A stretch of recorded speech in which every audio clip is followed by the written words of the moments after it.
Fourth crossing of the day, some astonishing stuff going on here. We had a rather trying time. Here comes the first crocodile. We had a trying time a little bit earlier when one of these crocodiles took down a little baby who looked like he had almost made it and was going to make it, but not this time. Look, huge crocodile there coming in. Let me just, oh no. Just trying to figure this thing out quickly. It's got a mind of its own. It's decided it will zoom in. Anyway, send us your questions and comments. Tell us how you feel about what I think is one of nature's most traumatic events, a river crossing during the migration season. Oh, sorry about that freeze there. Now look at them. They're all going round him, looking slightly confused. Well, a wildebeest seldom looks anything but confused. There's a little one there that crocodile could easily spot.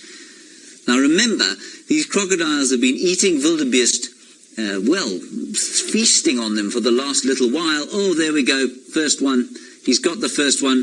Those powerful jaws are going to clamp that thing down. I think that's the yearling, probably on his second migration, and I'm afraid it's his very last. It is unlikely he's going to get out of those jaws. That is a massive crocodile, one of the really big ones, probably about 4 to 5 meters long and weighing in at just under a ton. So there's the first hapless fellow gone. There, some youngsters swimming on the outside of the herd and a much smaller crocodile moving in to help the other one. Now, I don't want to be too fascinated with the death. Let's just see how this plays out. I think that there is no chance for that thing now, and it's going to be drowned. Oh, and there's another one now in there. Lorraine, you say the crocs ever stop eating. Lorraine, absolutely they stop eating. Let me just zoom out and go back towards, I think that's a bit traumatic for us to watch. Let's go and see what else is happening here. Massive, massive herd. The crocs do stop eating, Lorraine, but remember, they store food. And so often they will feed for months on things that they've stuck underneath the water or that they have left and found, go back to find underneath rocks that they've wedged the carcasses under. Here we have beautiful scenes and huge clouds of dust as the animals come into the water, drink, and then cross. Can you say nature at its best? Well, I would say nature at its most brutal, its most raw. And it is spectacular to see, and I always feel slightly bad about being so fascinated with what the crocodiles do to these poor animals. But it is deeply compelling, and there is another big crocodile moving in here. Jimmy, you say the water looks a lot faster today.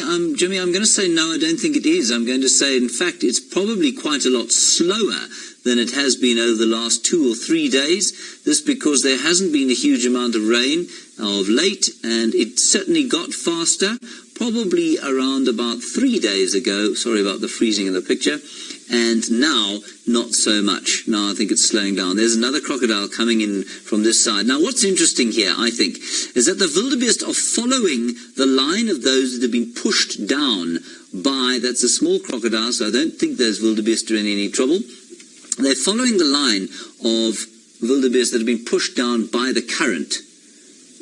And that gets them into all sorts of trouble, I think. Let me just close that down a bit. There's that massive crocodile behind. For some reason, he is not making a huge effort to get himself a wildebeest. Leslie, you say, is there any crocodile or any animal that a crocodile wouldn't take on? I think any animal bigger than it, any animal that it thinks it cannot overpower, absolutely. There is a particularly, I'm going to say less than wise wildebeest, decided to have a drink halfway across this rather terrifying crossing. Anyway, he made it out. He obviously decided he deserved a little bit of a treat before he got out of the water. That crocodile is just lurking there. So they do stop eating, of course, and when they get too cold, they definitely stop eating, all of the crocodiles. But I also think that the instinct, the camera's getting a little bit jumpy at the moment. I think that the instinct to kill, much the same as it is with cats, is very strong. And so if the opportunity arises for the crocodiles to have a go at the youngsters and at anything that they can get their teeth into, then they're going to do that. I must just apologize again for the jerkiness of the camera. There is certainly some operator problem there, but there is also a little bit of a delay. The operator is me, of course. A little little bit more action there. Crocodile coming in. Same crocodile waiting. Same crocodile there, waiting for something to run in there. Not even having a snap. I think probably because that wildebeest is too big. And Adele, you're wondering how old they are. Well, the ones with the horns that are straight were born in January and February on the southern plains of Tanzania. These ones, once they get sort of beyond 2 or 3 years of age, it becomes impossible to tell how old they are unless you know them sort of personally. So here's a 7-month-old coming out of the water now, and I think the one that we saw being taken down was probably into its 2nd year, so during its 2nd migration, and unfortunately, well, not going to be making a 3rd. Just the only way I know that, of course, is because the horns were not quite as curved as they might be. Here's this fellow. Come on, out you get. Well done. It's a perplexing thing, this, I tell you. Well, I think this particular crossing's over. Let's just have a quick look down the river. I can't see anything further there.